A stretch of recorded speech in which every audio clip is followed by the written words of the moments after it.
Hello again, friends, and welcome to part 2 of my podcast.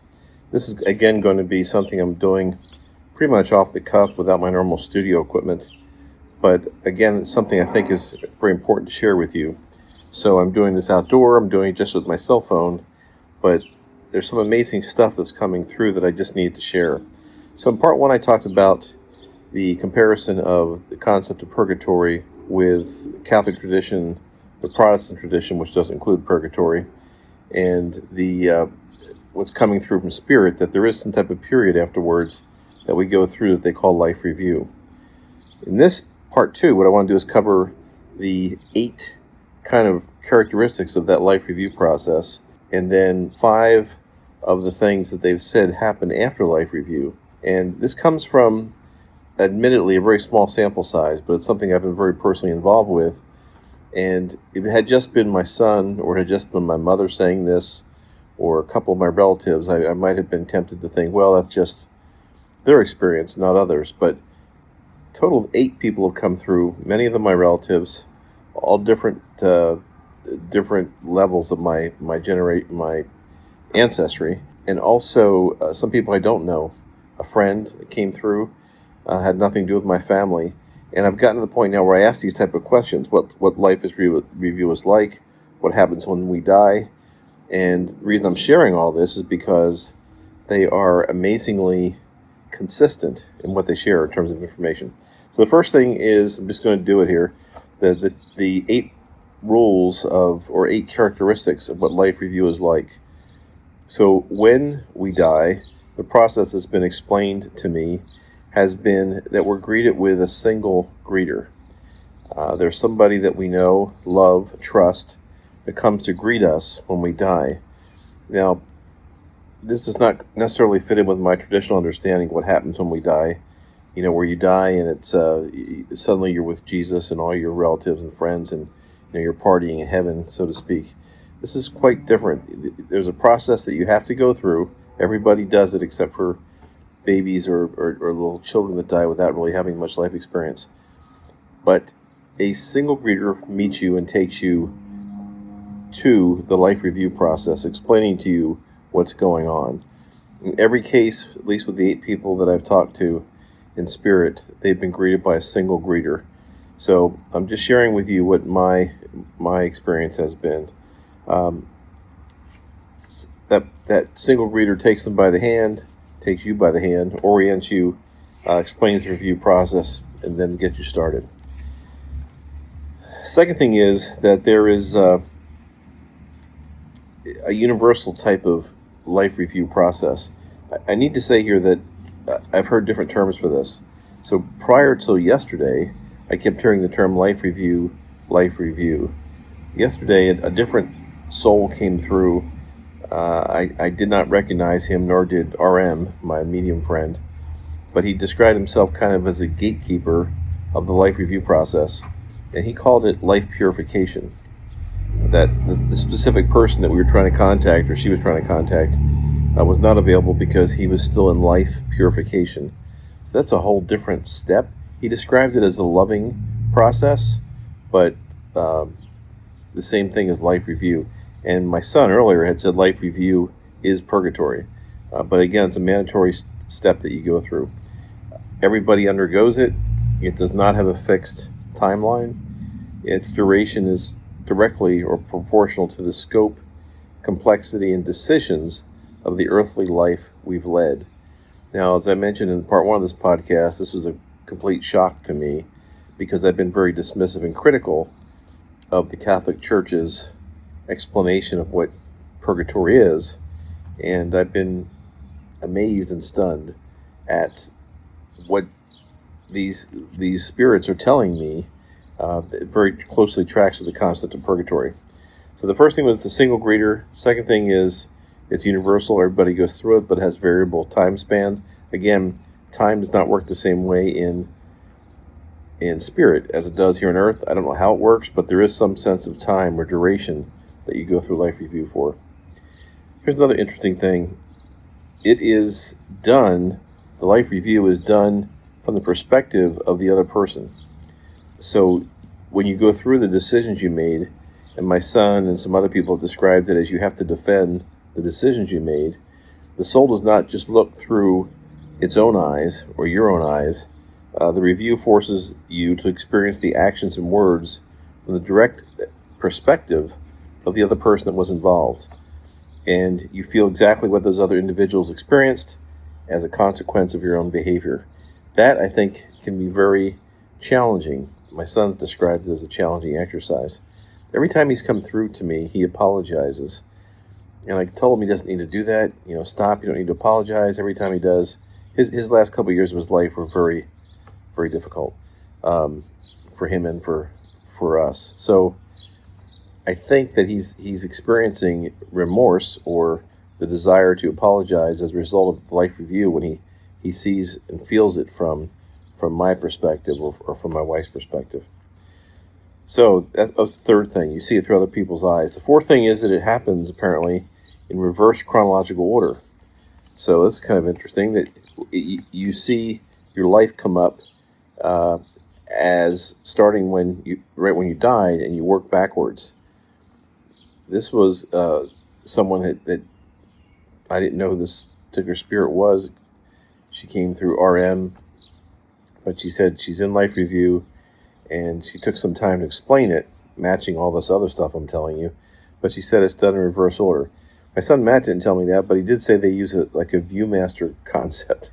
So the Viewmaster thing is that it's he showed a picture of this red Viewmaster and how they click from one slide to another of different phases of your life. It must take some time in spirit to do this, because Matt is still in life review, and he's been gone now for 5 years. My grandfather's still in life review. He's been gone since 1981. Another person that RM knows has been gone for 4 or 5 years, and he's still in life review. So it varies for everybody, but it can be, as I understand it, very challenging to defend the actions based upon how you impacted other people. The other characteristic of this process is kind of an active moral accountability. It's done with love, but it's not a passive, detached observation or mere acknowledgement of your past. Your soul must actively and morally engage with the timeline, and you're required to defend your choices and justify the things you said or did. Again, I think that's pretty challenging. There is some isolation involved. This is another characteristic. You go through life review by yourself, with one exception, but you don't see anybody else. That the one person that greeted you takes you to the life review stage, and you start the life review. My son is going through life review with another person who died about the same time he did. So I kind of call that, someone's at the same stage, or a stage review peer. But there's a person named Kelly, and I describe this in my book. There's a person named Kelly that Matt is apparently going through life review with. And I don't know how that works, of course, but he's not by himself in his life review. But he did describe it as a singular process. So maybe when they review his decisions, he's by himself. I don't know. But for some reason, he has access to another soul, and that's Kelly. Generally, you have access to no other souls. You don't see anybody else until you finish life review. And that's number 7 in terms of the characteristics. So there is a communication barrier with the living, and you cannot communicate with any of the people here on Earth until you've reached a certain level of life review. That's kind of a different thing that I hadn't heard before, but Matt explained that. My father explained that. A couple people said the exact same thing, that you only get to come through and talk to people on Earth once you reach a specific level of life review. Now, when I was going through, I write this in my book, when I was going through my experiences with mediums, shortly after my son died, many of them told me, do not come and ask for a medium, do not try to see a medium until your loved one's been gone for at least 4 months to 6 months. I never knew why. No one ever explained that to me. I don't think mediums really know why. All they know is that someone who's looking for a loved one and misses that person very dearly and wants some type of response or verification that they're okay, they try to get to a medium as soon as possible, and then they go 1 month after that person's dead or 2 weeks after that person's dead, and they get nothing. There's no contact with their departed loved one. And that leads to a lot of sorrow and misunderstanding and heartache, whereas the explanation might be, as it's coming to me through Spirit, is that you're in life review, and the first part of that, whatever stage you need to get to come and talk to people on earth, you've got to reach that stage before you can come back. As an example, my son Matt now can do that, right? He was able to come through to us after about 6 months, and he comes through a lot now. But my grandfather on my paternal side, my maternal grandfather, he cannot contact anybody yet here on earth. My grandmother told me that. She's come through a couple of times, and I asked her, where's Grandpa, her husband? And she said he's in life review. He can't contact anybody. So that was really interesting. You also can't contact any of your loved ones in spirit, or all the loved ones that are already in heaven. They don't call it heaven, but the people that have already died, you can't contact them either. So Matt, for example, told me he has not seen my father. He has not seen anybody but my mother, who was his greeter. He's not seen any other souls in our family. He has not yet met Jesus Christ. That's another biggie, right? There are souls repeatedly that are in life review. I ask them now, RM asks them, have they met Jesus Christ? And the answer is always no. They have not. Again, just a small sample size. I know this directly contradicts what a lot of people believe. I wish it was different, but I'm just reporting to you what I'm finding and what I'm hearing. And people don't see Jesus until they go through this life purification process. Call it whatever you want. I know the Catholic Church calls it purgatory. Call it whatever you want, but they don't see Jesus till that's done. And then the final thing is that the life review process appears to be administered by a divine authority. So it's not self-administered. It's not governed by a soul's peer group.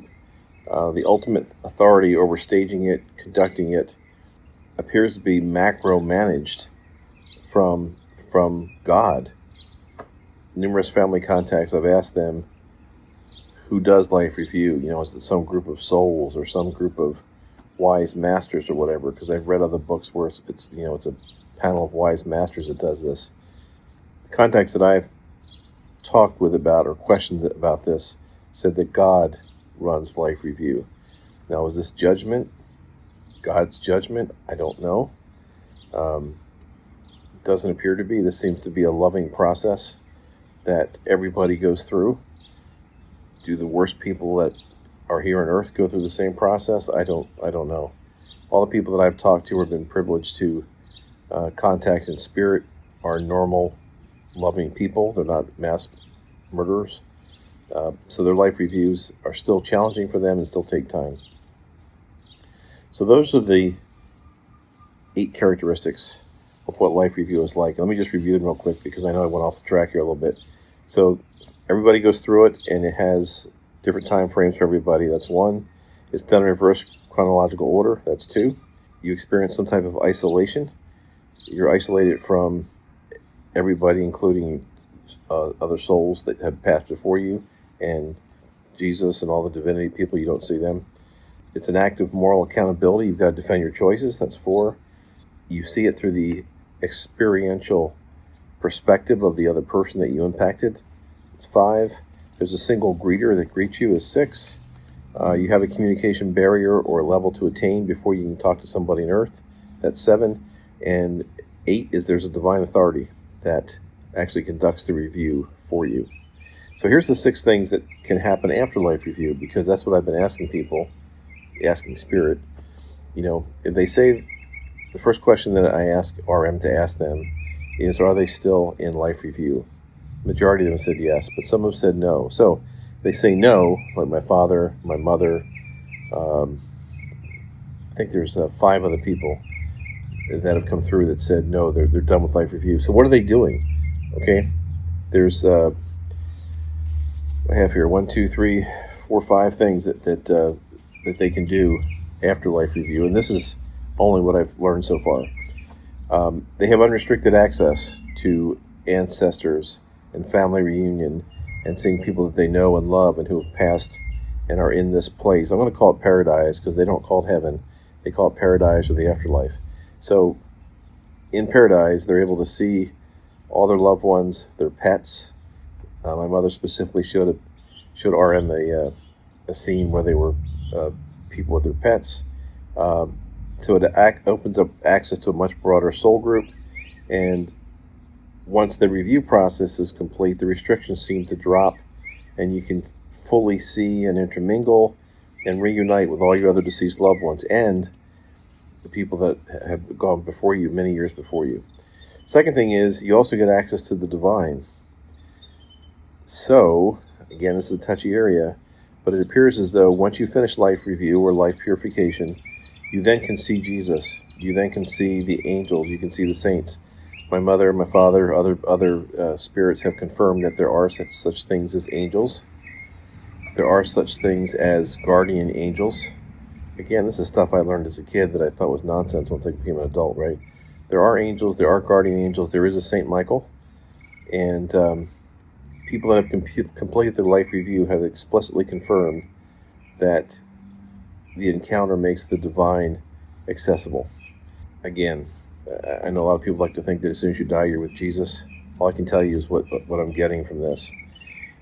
You can transition to assign functional roles. This is the third thing.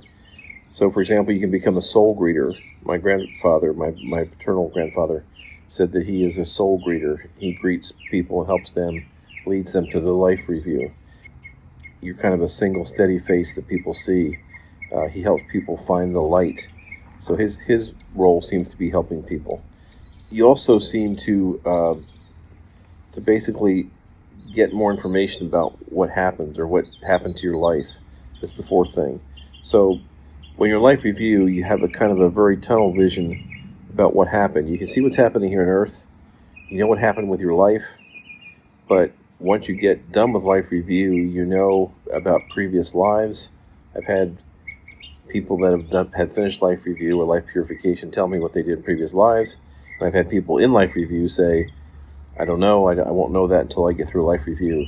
So that's really kind of interesting. So in life review, you get limited scope, limited access, limited contact, and all you know is what you're going through the life review process with.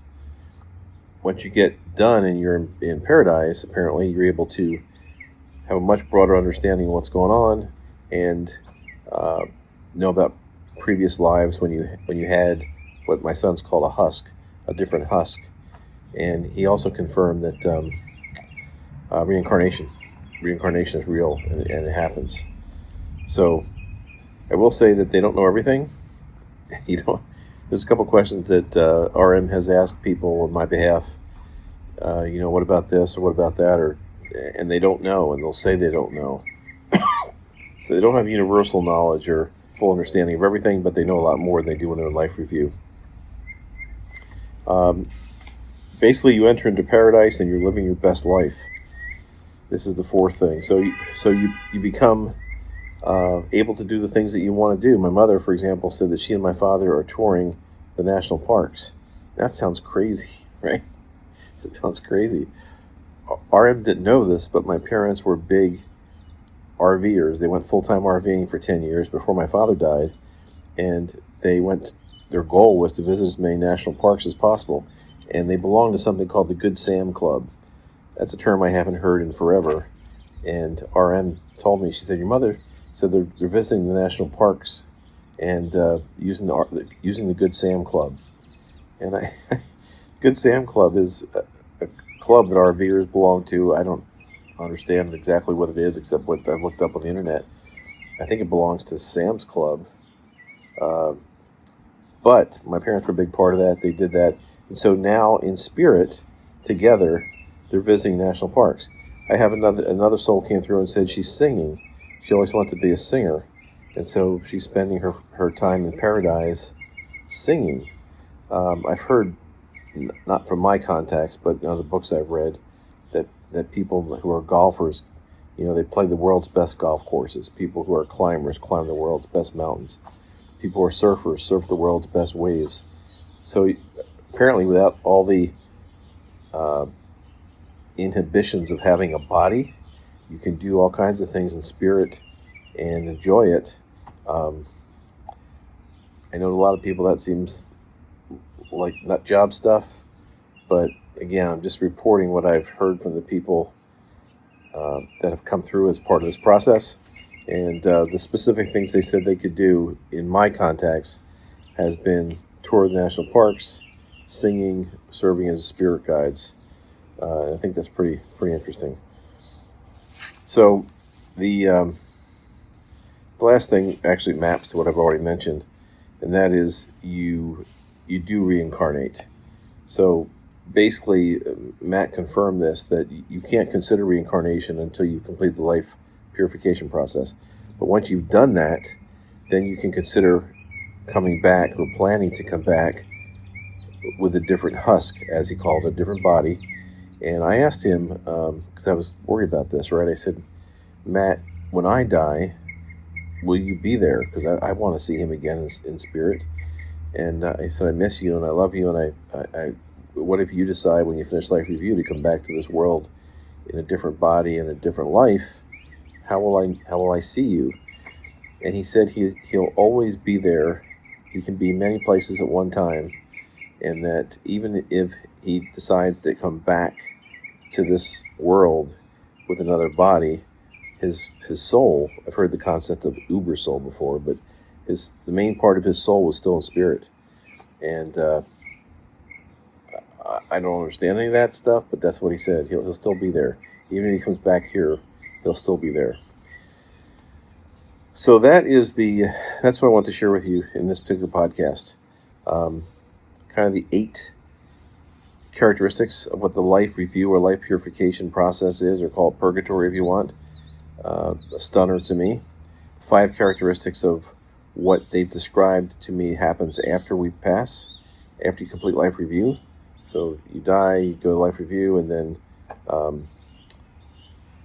you can do all these other wonderful things in paradise and unite with Jesus and the divine.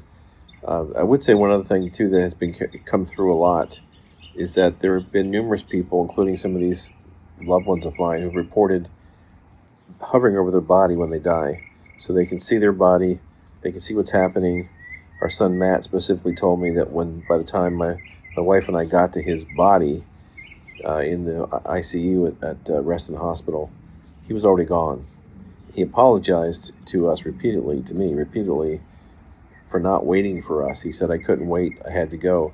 But he was hovering above his body when we got there and saw what happened. We disconnected him from life support, and his physical body stopped breathing, and his physical body died, but his spirit was already gone, already hovering. And then he was led from there. I'll just tell you exactly what Matt told us. He said he was hovering above his body. He watched everything happen. He watched him being disconnected. He watched my wife and I crying, and my wife hugging the nurse, even though it was COVID time, right in the March time frame of COVID 2020.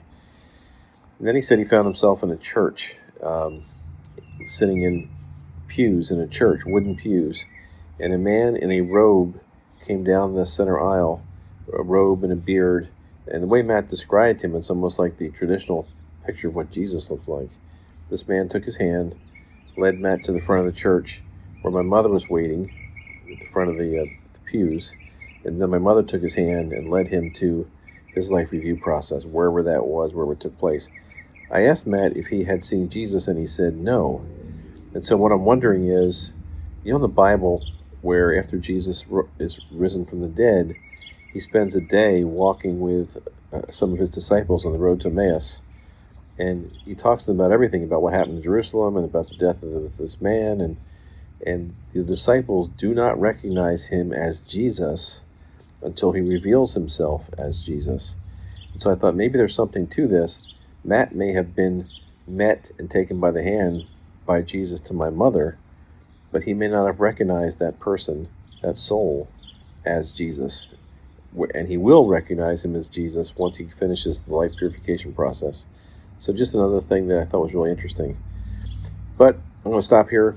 The stuff continues. I've got pages and pages of notes as far as what has happened just in the past 3 or 4 months.